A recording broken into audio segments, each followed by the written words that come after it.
Every time she gets a chance, my daughter-in-law, Jasmine, treats me like a penniless pensioner.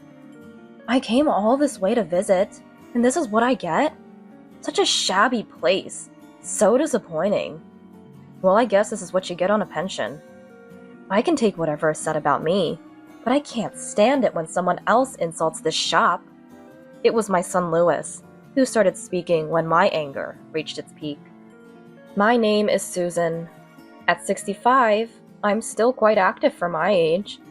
My husband John passed away 3 years ago at the age of 70. He fought hard against liver disease, but sadly he couldn't beat it. However, John, ever the craftsman, fought bravely without much complaint until the end. John was 8 years older than me. In the back of my mind, I had always been prepared for the possibility that John might pass away before me. However, his departure came sooner than I had expected. For a while, I was like a shell of my former self, but thanks to friends and neighbors, I gradually regained my spirit. Now I'm enjoying my time alone, attending karaoke classes, a hobby of mine from way back, and going to the theater with friends. Another significant event happened after John passed, and things settled down. My eldest son, Louis, got married. I thought it would be something to cheer me up, but John and I had 2 children. Our eldest, Louis, is now 37 years old and works as an IT engineer.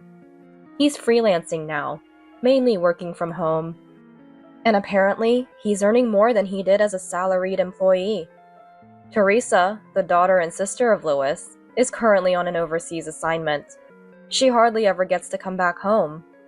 Louis finally married in his mid-30s, but for Teresa, it seems her job comes first, and marriage seems far off for her.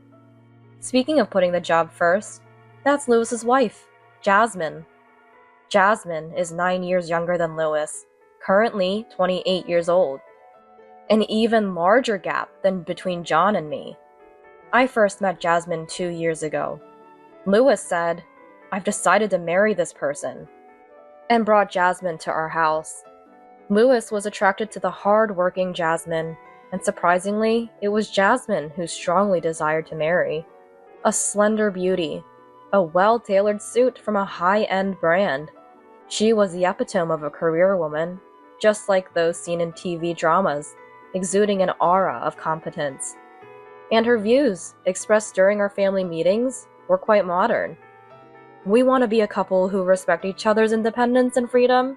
Just because I'm a woman doesn't mean I'll give up on advancing my career. I'll work hard. I think we probably won't have children. According to Jasmine, child-rearing is a hindrance to career advancement.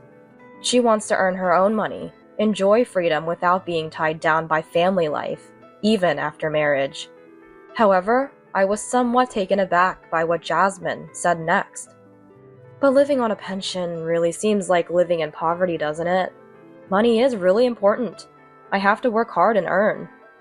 Living in poverty?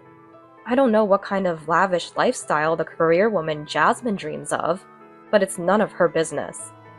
I'm quite satisfied with my current life, which suits my means. Even the usually calm Louis had to gently chide her. "Hey Jasmine, don't say things like that." He gently chided her, but it was a worrying first encounter with Jasmine. The first Christmas after Louis and Jasmine got married, they came to visit my house. Maybe because of her busy job, as soon as Jasmine arrived. I'm so tired," and said that, then just sat on the sofa and didn't move. And even on Christmas, she seemed preoccupied with work calls, staring at her mobile phone and tablet, not moving an inch from the sofa. "Louis, I want some coffee. Louis, I'm a bit hungry. Bring me some snacks." From the sofa, Jasmine gave orders, and Louis dutifully brought her coffee and snacks. It's good that she's dedicated to her work, but as a mother, it pains me a bit to see my son so casually used by Jasmine. Moreover, during their stay at our house, Jasmine never once helped in the kitchen. It was always Louis who helped with meal preparations and washing up. Quietly, I asked Louis, who was helping me with the dishes, "Hey Louis, doesn't Jasmine do any housework?"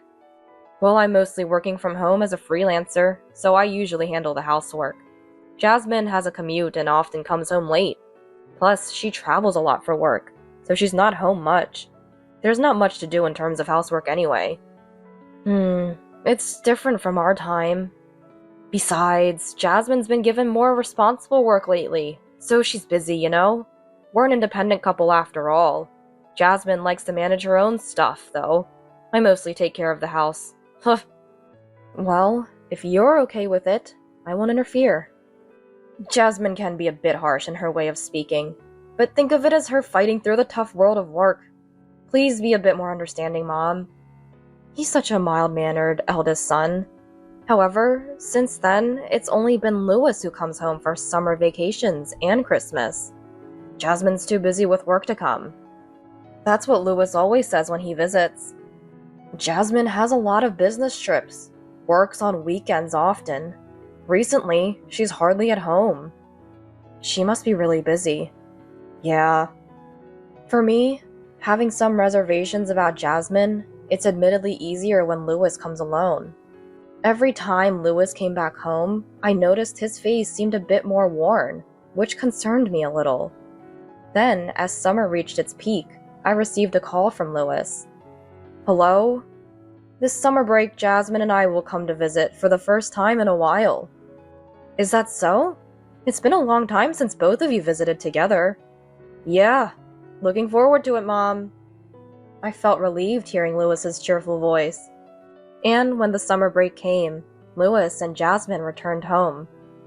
This year's summer was reportedly the hottest on record. Our air conditioner at home was running non-stop, but due to its age, it wasn't cooling very well. I'm home. Hello there. As soon as Jasmine entered our house, she exclaimed, It's so hot! Susan, is the air conditioner even working? Hey Lewis, lower the temperature. She went straight to the sofa, and as usual, began giving Lewis casual orders. Ugh, it's still hot. Is this air conditioner broken? But I guess you can't afford a new one on a pension. Lewis, a hand fan, please. I had a bad feeling that Jasmine seemed even more overbearing than before. Also, compared to when I first met her, her makeup and clothing seemed flashier. I'm going to say hello to Dad. Saying that, Lewis went to greet John's photograph. When I returned with the coffee for the two of them, I found Lewis in front of the photo. And next to Lewis, Jasmine was not there. Surprisingly, Jasmine was still confidently sitting on the sofa, legs crossed, fiddling with her mobile phone. She drank the cold coffee I made without even a word of thanks. I didn't want to nag Jasmine, but even I couldn't hold back this time. Can't you put the phone away just for now? Then Jasmine replied, I have important work responsibilities. Well, Susan, living on a pension, you wouldn't understand. What does living on a pension have to do with this? I wanted to say something back to Jasmine, but she spoke up again. The reason Susan can live on a pension is because of the money we work hard to earn. So as someone who works hard every day, I don't have to move in front of people living on pensions. Really? Such excuses. Is this what being weathered by the rough seas of society does to a person? I felt bad for Lewis, but I didn't want Jasmine to come over anymore. Knowing Jasmine wouldn't help in the kitchen, I had made a dinner reservation at a restaurant for their visit. That restaurant holds special memories, not just for me, but for our whole family. It's not the most elegant establishment, but the food is exquisite. When it was time, Lewis, Jasmine, and I headed to the restaurant. Upon arrival, we were guided to a private room that had been prepared for us. I'm going to say hello to Chef Brown. It's been a while since we've been to this restaurant. Before entering the private room, Lewis went to greet Chef Brown, leaving me alone with Jasmine. Just the two of us, me and Jasmine, in the private room. I felt uncomfortable and uneasy. Jasmine, as usual, was busy with her mobile phone. Just as I thought I should start a conversation, Jasmine spoke first. I came all this way to visit and this is the place? Kind of disappointing. Oh, why? The food hasn't even been served yet. This restaurant is really delicious, you know. And I tried to explain our family's connection to this restaurant, but Jasmine interrupted me, continuing her rant. I work in the city, you know, and the places I usually go to for private dining or entertaining guests are those trendy ones featured in magazines. I doubt that there are any stylish places like that in the countryside. And this place, it's so impoverished. Well, I guess that's what you get when you're living on a pension, Susan. Jasmine, how can you say such things? Please don't speak ill of this restaurant. I don't mind her belittling me for living on a pension. Let her say what she wants. But Jasmine has casually used my dear son, and now our family's cherished restaurant. She dares to call it impoverished. How long will Lewis continue to be at Jasmine's beck and call? Various thoughts I had been holding back swirled in my heart. Today, I've had enough. It's time to stand up to Jasmine. As my anger reached its peak, I took a deep breath, ready to respond. When we get home, Jasmine. The voice wasn't mine. It was Lewis. After greeting Chef Brown, Lewis returned and stood at the entrance of the private room. His eyes had a coldness I, as his parent, had never seen before. I will absolutely not tolerate anyone speaking ill of this restaurant. His eyes said, Leave this to me. Jasmine, this restaurant, you see, was started by my dad and mom. Really? Jasmine must have never seen Lewis so angry before. She couldn't continue her usual haughty behavior. My father was a chef. He and my mom started this restaurant together and put their hearts into it. It's a precious place for us, filled with cherished memories, and you call it impoverished? Indeed. This restaurant was started by John and me, just as Lewis said. John was a skilled chef, and his cooking attracted locals who kept the restaurant always full. It wasn't a place with constant lines, but people from afar would come, having heard about it. And when the restaurant became busier, Chef Brown, who was now in charge of the kitchen, was John's right-hand man. Well, I didn't know that. You don't need to be so angry, Lewis. Jasmine retorted to Lewis, her face strained. Whether you knew it or not, there are things that are okay to say and things that are not. Lewis's anger hadn't subsided yet. Today's Lewis was different from usual. As I watched a bewildered Jasmine, I remembered the days when Lewis was still in elementary school. He used to stop by the restaurant after school and often helped us out. He washed dishes with his small hands and cut vegetables next to John. Come to think of it, even after marrying Jasmine, it was always Lewis who helped me out. This was my chance. I decided to fight back. Jasmine, you know, I'm still the owner of this restaurant. I had planned to hand it over entirely to Chef Brown after John passed away. But Chef Brown, who was greatly indebted to John, insisted on looking after the restaurant until I turned 70. I still help out at the restaurant sometimes, and it provides enough income for me to live on my own. So I've arranged to start receiving my pension at 70. You keep belittling me for living on a pension, but guess what? I'm not even on a pension yet. Sorry to disappoint. Maybe I should add one more thing. Jasmine, I don't know what kind of lavish lifestyle you dream of with all your hard work, but I'm perfectly content with my life as it is, suited to my means. I thought you were living on a pension.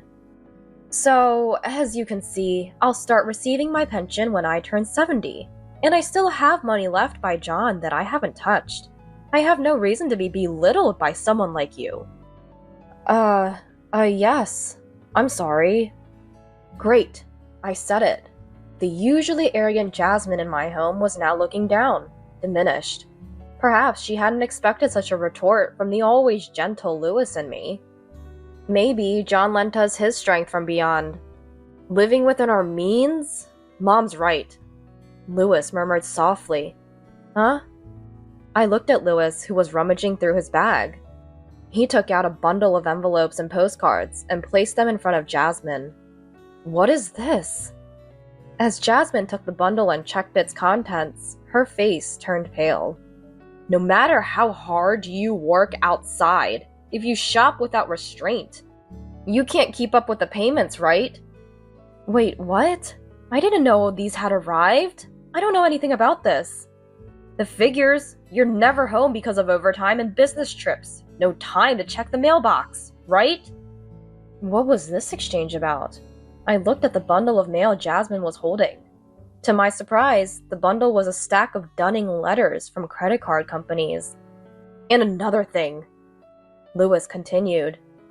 About half of these reminders are for purchases at men's stores. I've never received anything like that from you, and I doubt you're wearing men's clothing. So what's all this about? No, that's not it. Lewis, don't say such awful things. Jasmine, explain this. I didn't need to hold back with Jasmine anymore. I pressed her with a firm voice. It was for a present. I bought it for someone I owe a lot to at work. I was in a hurry, so I paid for it.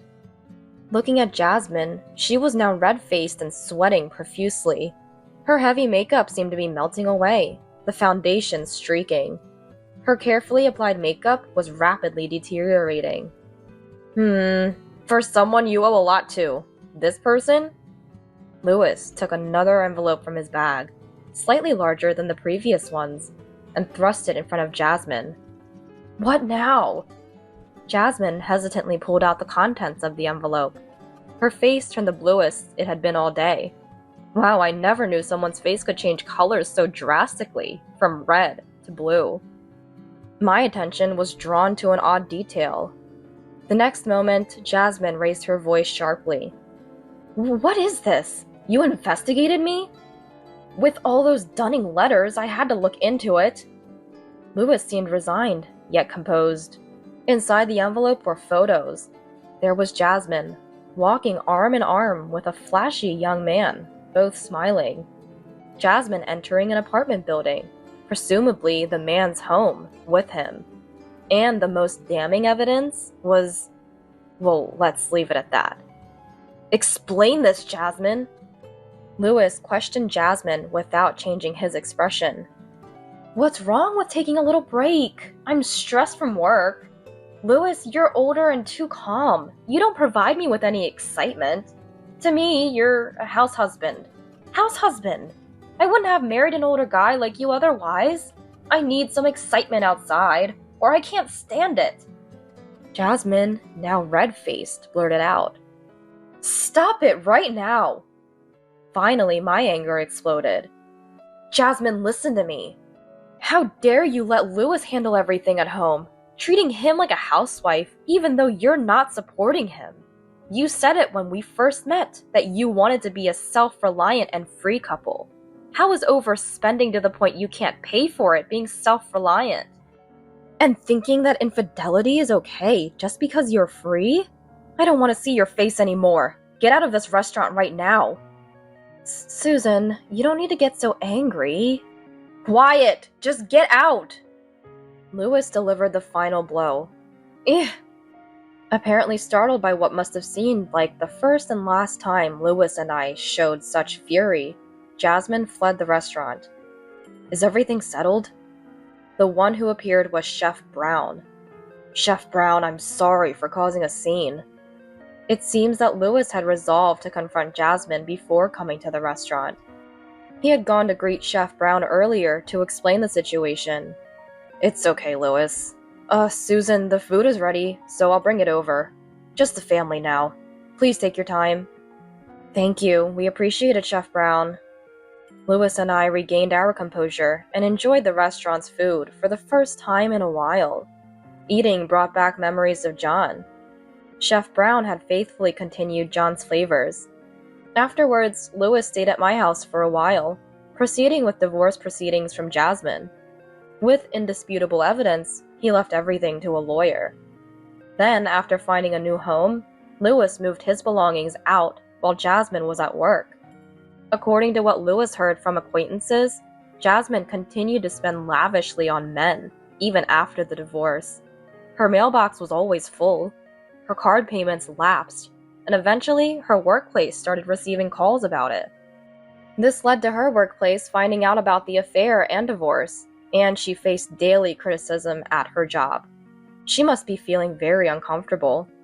But besides her credit card arrears, Jasmine also has to pay the damages she owes to Lewis. Despite the discomfort, she can't afford to quit her job. The money she worked so hard for is quickly disappearing.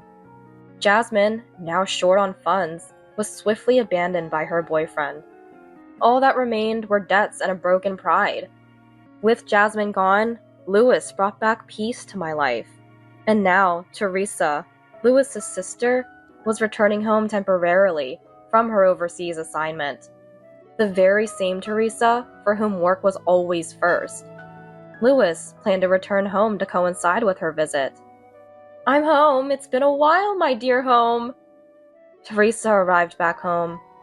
"I'm so tired from the long journey." Saying so, Teresa sat down on the sofa.